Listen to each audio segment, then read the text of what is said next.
Welcome to our step-by-step guide on resolving the module failed to load errors.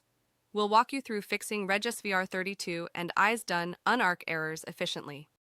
Let's dive into understanding the common errors encountered during software installation or system operation. These issues often arise from incorrectly registered system files, leading to RegSvr32 and related ISDone.dll or Unarc.dll errors. Our first step is to open the command prompt as an administrator. Access the search menu, type CMD, right-click the result, and select Run as Administrator.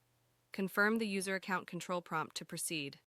Next, we'll use the RegSvr32.x command line utility to unregister and re-register the problematic DLL file, such as ISDone.dll.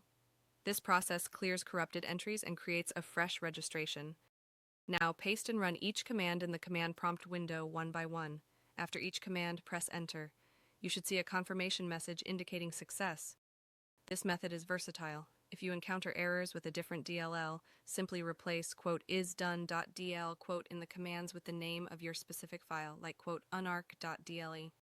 After successfully running both commands, restart your computer to ensure all system registry changes are applied and take full effect. Congratulations, the module failed to load error should now be resolved. You can try running the application or installer again with confidence.